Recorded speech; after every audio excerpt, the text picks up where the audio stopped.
আপনি আপনার রেসালারটি পাওয়ার পরে যখন লগ ইন করবেন, তখন আপনার এখানে এরকম একটি অপশন আসবে যে পিন অবশ্যই পরিবর্তন করতে হবে।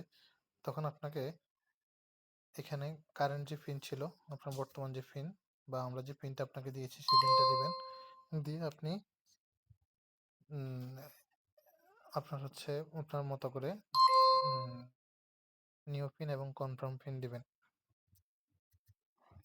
তো আমরা এখানে নিউ পিন এবং কনফার্ম পিন দিচ্ছি, তারপরে আপডেট পিন দিলাম। তাহলে কিন্তু আমাদের লগ ইন পিন সেভ হয়ে গেল। আচ্ছা, তারপরে এখান থেকে কিভাবে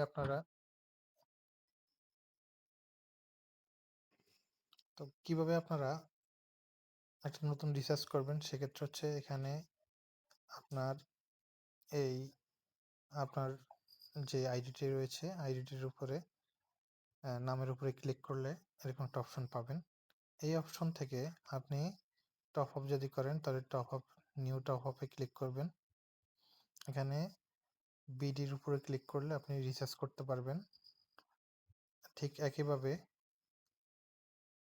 যদি আপনি বিকাশ অথবা নগদ সেন্ড করতে চান, সেক্ষেত্রে বিকাশের যে লোগোটা আছে এটার উপরে ক্লিক করলে আপনি কিন্তু বিকাশ করতে পারবেন, এবং নগদের যেই লোগোটা আছে এটার উপরে ক্লিক করলে নগদ করতে পারবেন, এবং রকেট, সেলফিন এগুলা এভাবে পাশাপাশি আছে।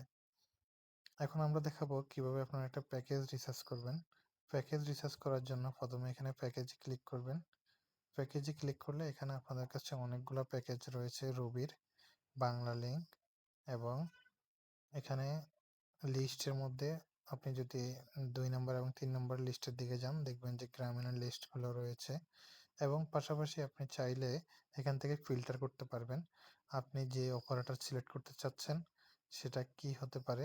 ধরুন কেউ একজন আপনাকে বলল যে আমি গ্রামীণ ফোনের অফার প্যাকেজ রিসার্চ করতে চাচ্ছি, সেক্ষেত্রে আপনি জিপি সিলেক্ট করতে পারেন। জিপি সিলেক্ট করার সাথে সাথে আপনার এখানে সবগুলা জিপির প্যাকেজগুলো দেখাবে। আপনি এখান থেকে যে কোনো একটা প্যাকেজ সিলেক্ট করবেন, এভাবে সিলেক্ট করে মোবাইল নম্বর দিবেন। তখন সেক্ষেত্রে ওই মোবাইল নম্বরে এটা এখানে সেন্ডে ক্লিক করলে সেন্ড হবে। এখন আমরা দেখাবো কিভাবে একটা রিসেলার তৈরি করবেন। তো রিসেলার তৈরি করার জন্য আপনাকে প্রথমে যেতে হবে মাই রিসেলার। মাই রিসেলারে যাওয়ার পরে অ্যাড রিসেলারে ক্লিক করবেন। ক্লিক করার পরে আপনি এরকম একটা ইন্টারফেস পাবেন। এই ইন্টারফেস থেকে আপনাকে প্রথমে তার নাম, যেটা শুধু নামটা লিখবেন। মনে করেন তার নাম হচ্ছে মোহাম্মদ শরীফ।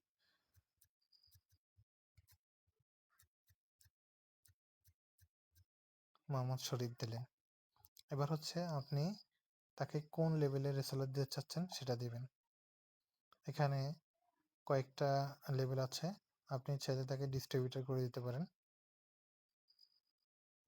তারপরে হচ্ছে তার ফোন নম্বর, যেটা ওই ফোন নম্বরটা তার কালেক্ট করে এখানে তার ফোন নম্বরটা দিবেন।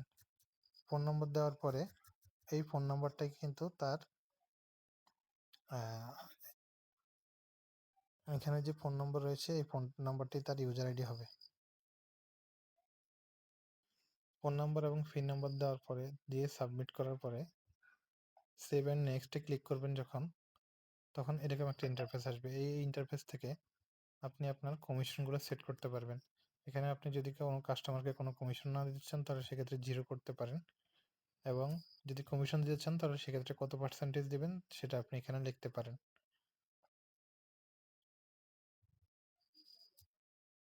তারপরে হচ্ছে এখানে finish and get log in এরকম একটা অপশন আছে। এই অপশনে ক্লিক করলেন। ক্লিক করার পরে দেখেন এই ইন্টারফেস পাবেন। এখানে আপনি চাইলে কাস্টমারের হোয়াটসঅ্যাপে, ইমোতে এবং এসএমএস করে তার যে লগ ইন রয়েছে সেগুলো আপনি দিতে পারেন, অথবা চাইলে আপনি এটা কপি করতে পারেন। এই মেসেজটা কপি করে আপনি তাকে সেই কাস্টমারের হোয়াটসঅ্যাপ ইমো এবং মেসেজ করে পাঠাতে পারেন।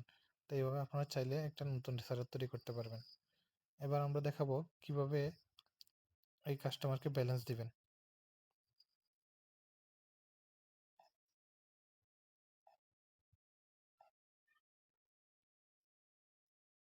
যদি আপনি কোনো কাস্টমারকে ব্যালেন্স দিতে চান, সেক্ষেত্রে আপনি এখানে ট্রান্সফারে ক্লিক করবেন।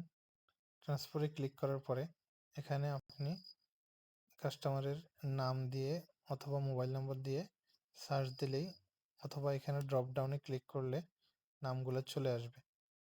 আসার পরে ওই নামটা সিলেক্ট করবেন, এখানে অ্যামাউন্ট দিবেন। অ্যামাউন্ট দেওয়ার পরে আপনি যদি কোনো নোট লিখতে চান তাহলে নোট লিখতে পারেন। তারপরে আপনার লগইন পিন দিয়ে এখানে ট্রান্সফারে ক্লিক করলে আপনার ব্যালেন্সটা ওই কাস্টমারের এগেনস্টে সেন্ড হয়ে যাবে।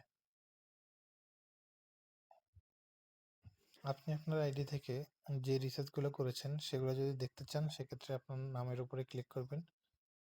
নামের উপরে ক্লিক করার পরে এখানে টপ আপে ক্লিক করবেন।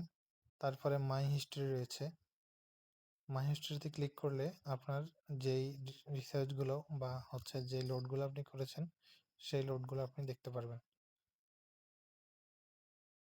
তো এই ছিল আজকে আমাদের এই পর্যন্তই। আগামীতে যে কোনো ভিডিওতে আপনাদের সাথে দেখা হবে। ধন্যবাদ।